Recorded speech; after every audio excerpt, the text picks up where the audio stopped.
Hello, everyone. Welcome to the Baby Boomer Entrepreneur TV. I'm your host, Andrea Stenberg, and I'm really pleased today to have the best-selling author, Sharon Lechter. She is, you may know her from the Rich Dad, Poor Dad series. She's one of the co-authors, but right now we are going to be talking to her about her newest book, which I hope you can see it. It's Think and Grow Rich for Women.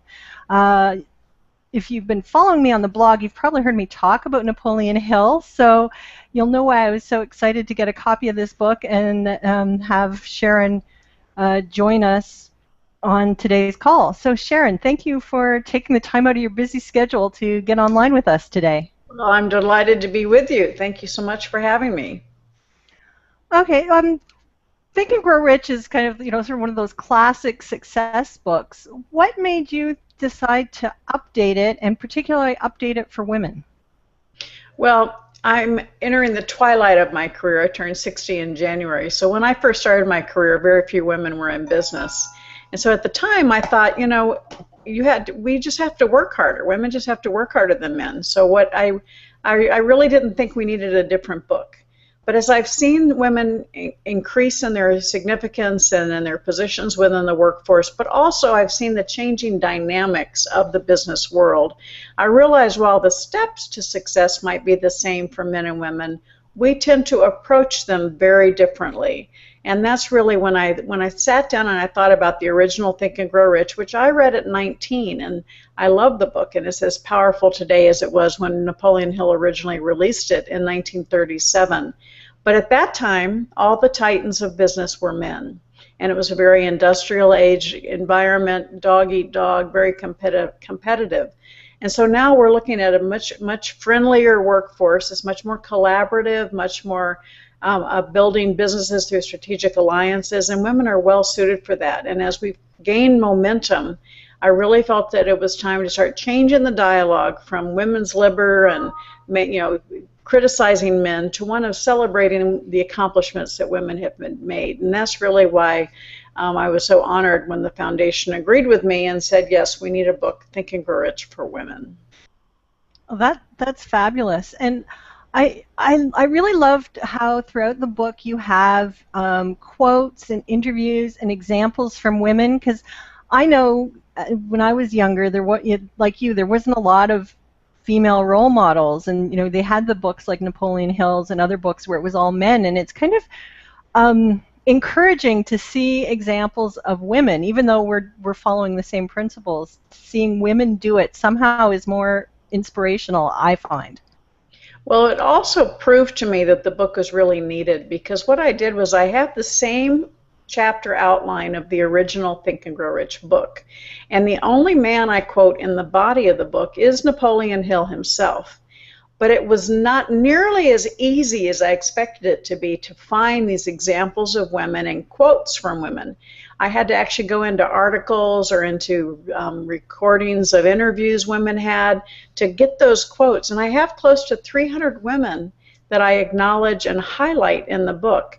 And of course, Napoleon Hill, his original book, Think and Grow Rich, was a lifelong work on his part. And he interviewed 500 of the most successful men of the time and thousands of people who considered themselves failures. And so the importance of that book is it's not one man's philosophy. It's a compilation, like a theme paper on success. And that's why it's so powerful, because it is the combination of the most powerful and most successful people of that time. And so in doing the same book for women, I felt that it was important for me to reach out and get as much wealth of information and wealth of wisdom as I could from women of history, women in power today, both as country leaders, women in education, corporate leaders, and up-and-coming women, so that it really truly represented women and their achievements, and also their quest for further success. Why do you think it was so difficult to find quotes and examples of women to use in the book? Well, I think when we look at the number one issue that I still think is a problem for women today is that lack of confidence. And so women are real good at saying, I'm good at something, but they're not nearly as comfortable saying, I am an expert. And men have no problem saying they're experts even when they're not. So when girls, and in fact, there's a new viral video going out about running like a girl, which I think is quite interesting. But the issue is women tend not to have that strength of self-confidence of wanting to be experts. And so we need to change that. And I'm hoping that this book will start a catalyst movement of getting women to be quotable, to be out there, to be examples for other young women coming up behind them. Well, that sort of jumps me ahead of my list of questions, so it makes a good segue. Is Napoleon Hill had that chapter on specialized knowledge and the importance of that. And one of the things that you talked about in your chapter on specialized knowledge was the importance of branding yourself as a knowledge expert. So why do you think that's so important for women? Well, I think it takes the element of what you do and what you serve and the value of your contribution away from the gender status. When you become a content expert, then you are an authority, whether you write a book or whether you speak or whether you have the education behind you. When you lead with your expertise, then the fact that you're a woman is no longer on the forefront. It's really just an additional quality. And so I think it's very important for women to stand up and be acknowledged for what they know, what they contribute, and what they can contribute. So for most of my audience are small business owners, solopreneurs, consultants. How does somebody in that arena brand themselves as an expert? Well, I think the greatest thing you have are your customers, and that they're your greatest marketing tool. And certainly today with the social media and Google Hangouts like what we're on now, the playing field has been leveled in the world of business. So you don't have to be this large corporate conglomerate anymore to be able to market what you do. And that's one of the things is what women have done to combat the glass ceiling, and that's one of the things I talk about in the book. I mean, we complain that there's only 24 women CEOs in Fortune 500 companies. And I go, well, yes, we need more, definitely. But there were only 2 in the year 2000. And so women have made a lot of strides. They're in 50% of managerial positions, but also 2 out of every 3 new businesses are started by women. So women are great problem solvers. I go, well, that door's not opening for me as quickly. I'm going to create my own door. I'm going to create my own opportunity. And I'm thrilled to see the level of women entrepreneurships here in the United States and globally. Women are changing whole economies in Africa. So we've got things that we can do to support women entrepreneurs. And women entrepreneurs are the backbone of our global economy. And this morning I got in my inbox an email about a report that Amex did that found that women entrepreneurs are more optimistic than their male counterparts. Did you find that when you were researching this book? Yes, women tend to be much more optimistic, and that's where the disconnect is, and that's why I think this book is so important. We generally are very optimistic, we're very nurturing, we're very collaborative, we love our girlfriends, and yet we tend to complain about the doors that aren't opening for us. So we're kind of counterbalancing our optimism with pessimism. And that's the whole purpose behind Think and Grow Rich for Women, is to change that dialogue from what isn't happening to celebrating the accomplishments that we have made and changing that dialogue so that we can keep our optimism about what's been accomplished. And we'll see that with that optimism, more opportunities will present themselves for us. Yeah, and when you make that switch in your mind of thinking about what has been accomplished and remaining optimistic about what you can accomplish, the energy that you bring to the table really changes. Well, I have a woman in the chapter on subconscious, Donna Root, and she talks about how so much in our subconscious controls our outer reactions and what happens to us in the outer world. And part of it is the way you can control your subconscious is to feed your mind with positive energy and positive thoughts and positive affirmations. And what happens is we tend to be worriers, and we tend to feel guilty. Women have a great capacity for feeling guilt and feeling worry, and that's something that I really deal with. The one chapter that's in Think and Grow Rich for Women that's not in the original Think and Grow Rich is the last chapter, and it's called One Big Life, and I'm sure we'll talk about that in a bit. But I think it's really important because women tend to hold themselves back because they have these feelings of guilt and worry that really have nothing to do with what's happening today. It has you're allowing your mind to think about something that did or didn't happen in the past, and yet it's ruining your physical being today as well as what's happening in your world today. Well, and that brings up one of the quotes from your book that I really spoke to me was, it says, "To worry is to pray for what you do not want." And I thought, yes, that is so true. And yet I know I'm not a champion worrier, but I'm certainly closing in on the title sometimes.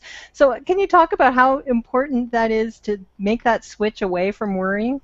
Sure. I am a champion worrier and the queen of guilt. I was raised, you just absolutely don't know where it came from, but it's there. And it was about 6 or 7 years ago when I found that definition. To worry is to pray for what you don't want. And that really has helped me. It doesn't stop the fact that I get into those old habits, but it allows me to stop.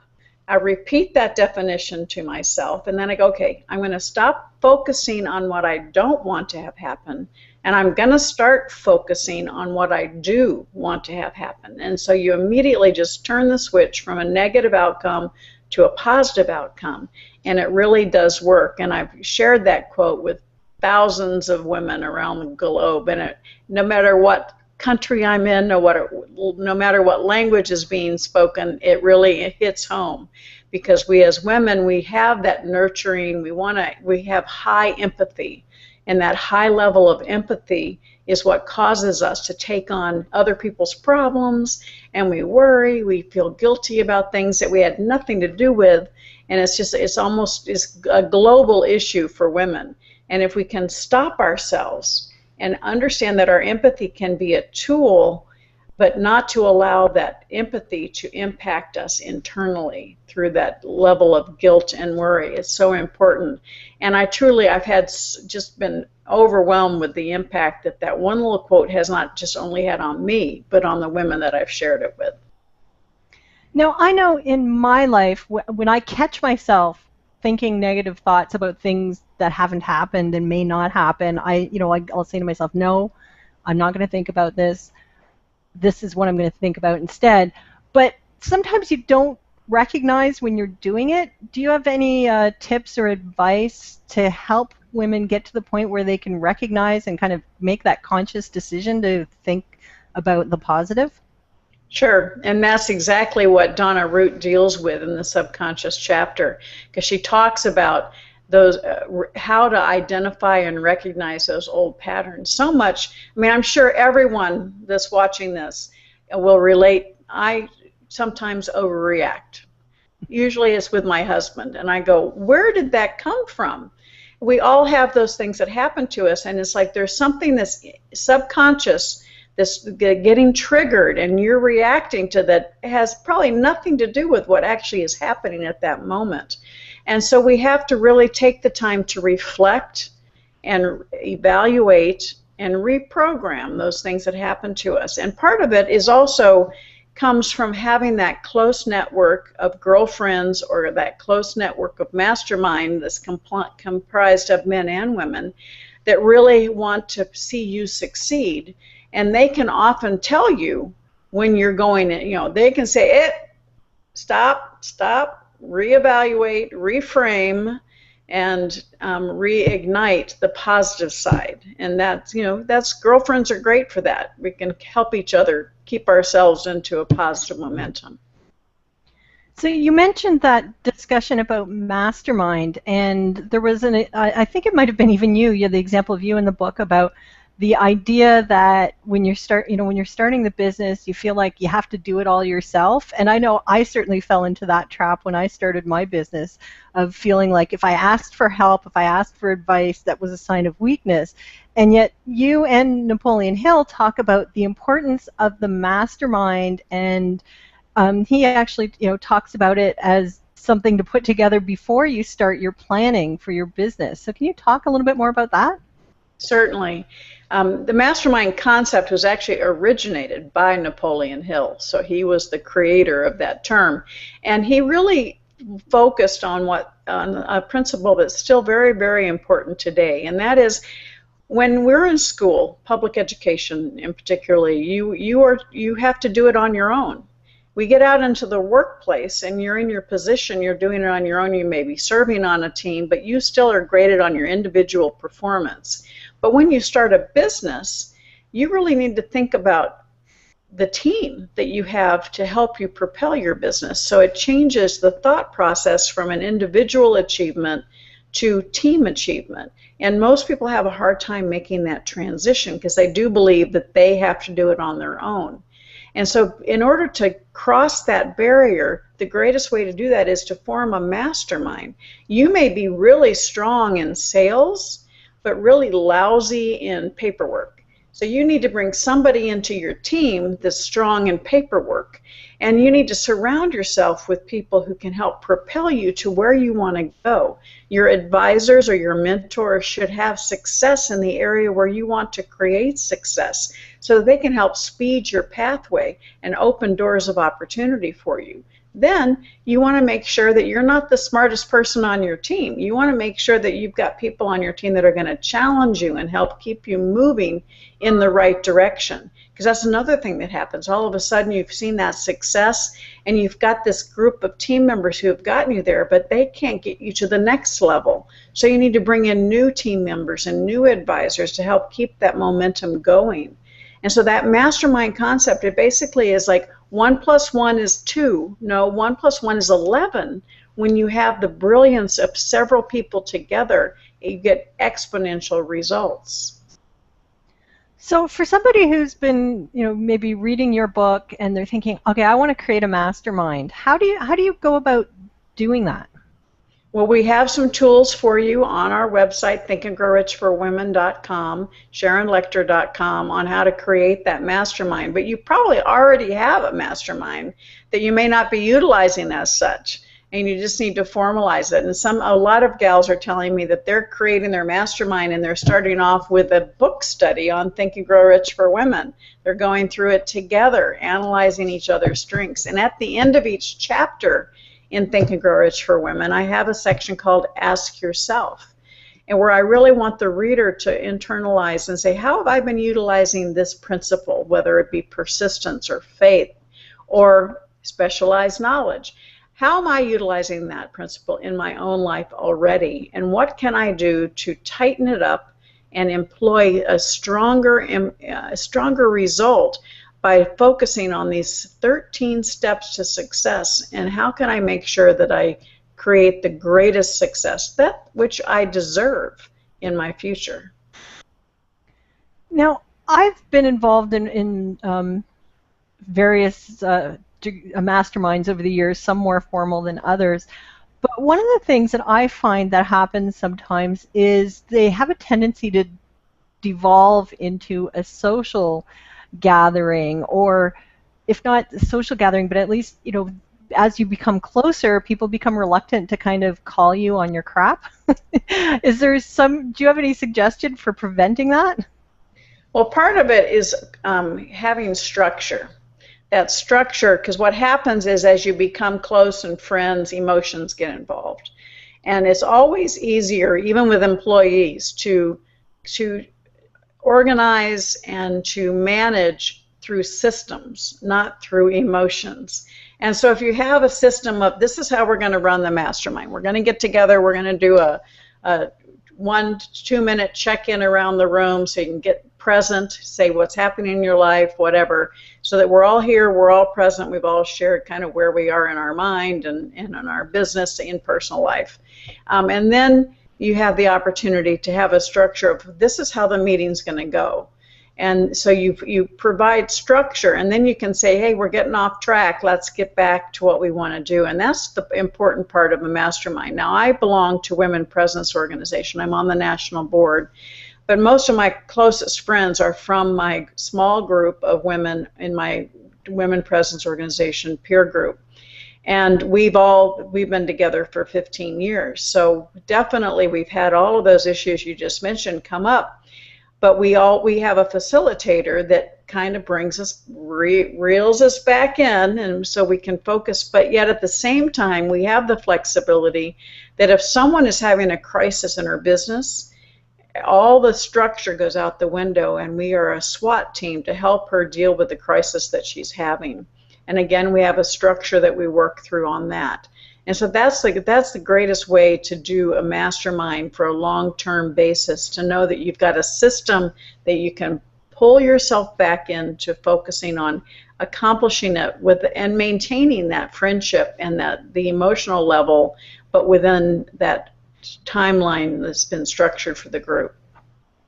And I guess it helps then when you're creating that mastermind to make sure at least one of the people that you bring to that group is somebody who is good at sort of organizing and herding the cats and getting everybody to stick to the structure.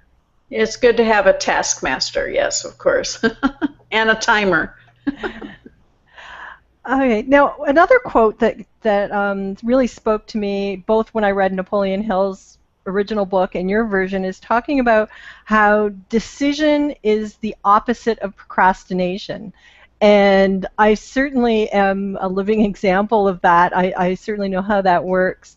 Can you talk about it? So I'm sure a lot of people see themselves in that, realize, okay, yes, procrastination, it's me avoiding decisions.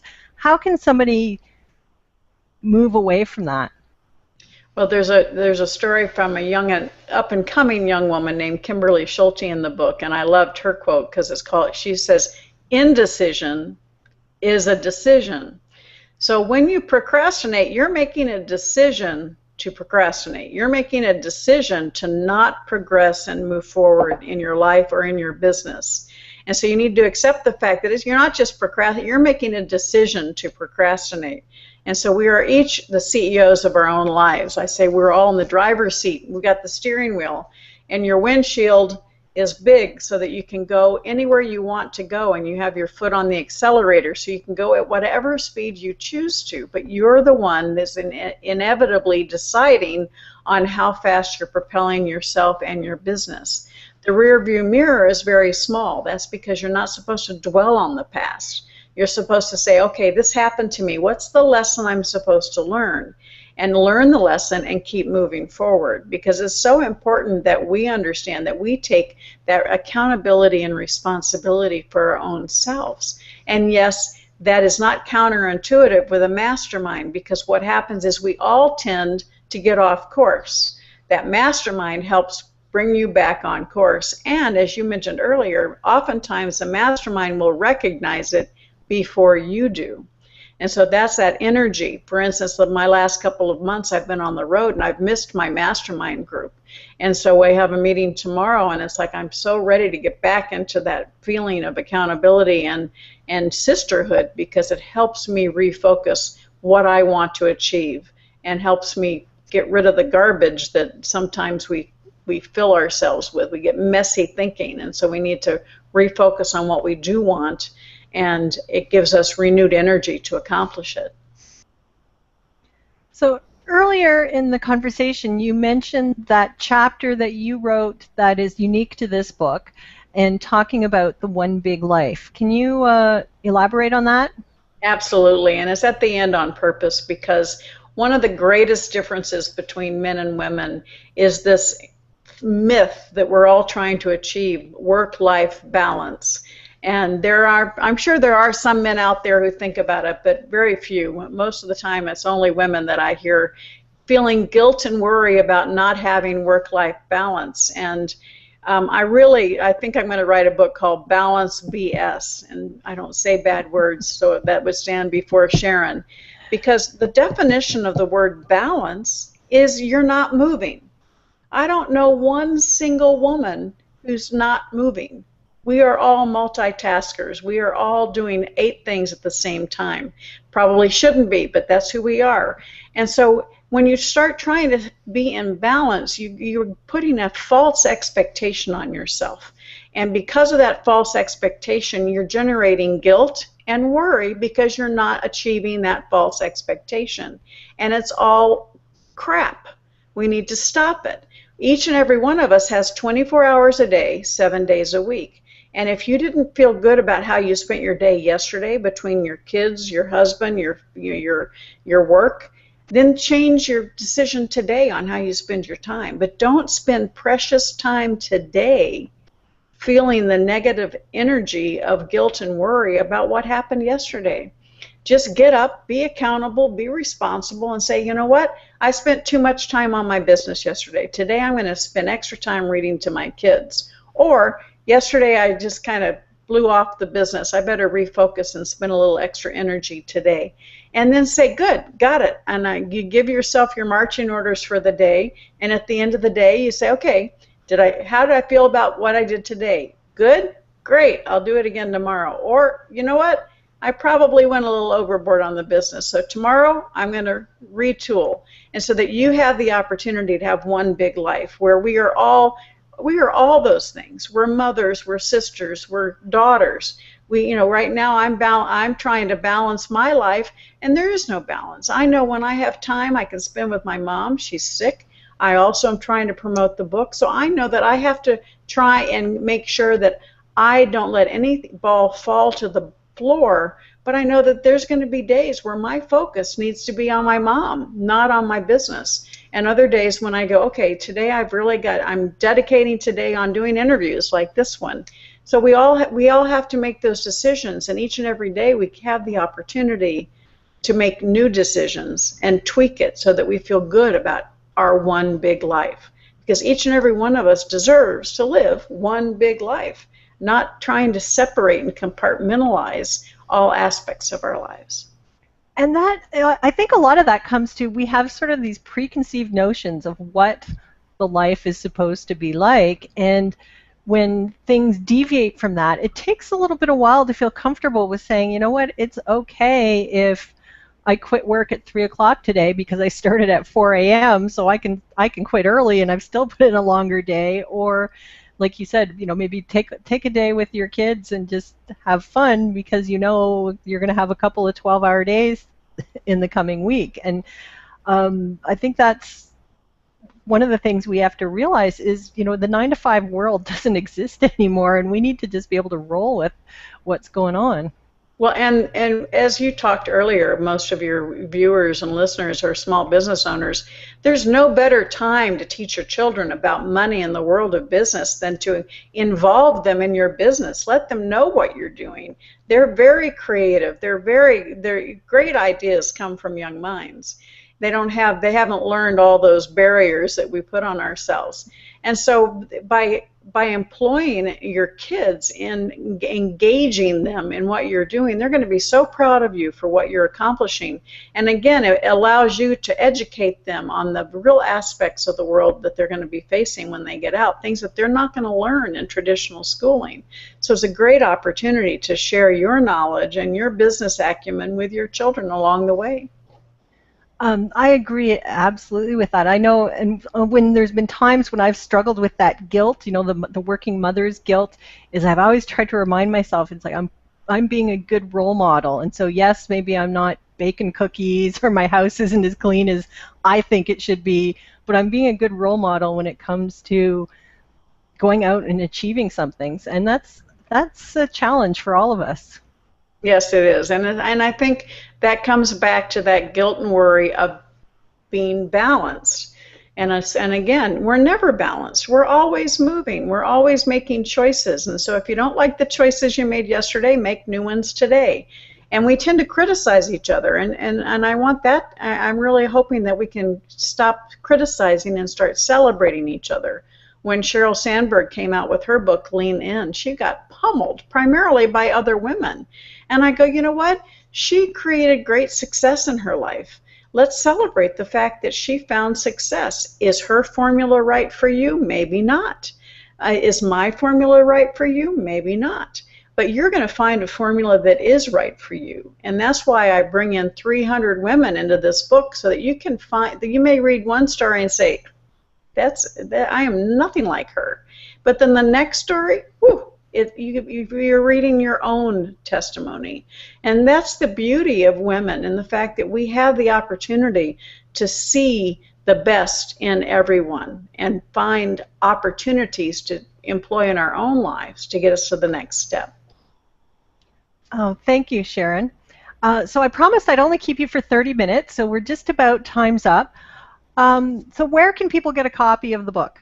Well, thank you. Yes, it's available on Amazon.com and BarnesandNoble.com. It's also available at your local bookstore and even at some of the airports, so it makes me very excited to see it available everywhere. You can get it by also coming to thinkandgrowrich.com, thinkandgrowrichforwomen.com, which will connect you to all of those. We have some free gifts for people who order the book in multiples. So welcome you to come to my website, SharonLechter.com, as well. Again, we'll give you those resources that go along with the book. So I'm very excited about it, and excited about the reactions that we've had. And for those of you that have already read the book, please go on Amazon and Barnes & Noble and record a review. We've had all 5-star reviews so far, so that's very exciting for me as well. Okay, well, I think I will definitely do that as soon as we get off this call. Excellent. So everybody, thank you for joining us. Again, this is Andrea Stenberg, and this has been another episode of the Baby Boomer Entrepreneur TV. Thank you, Andrea.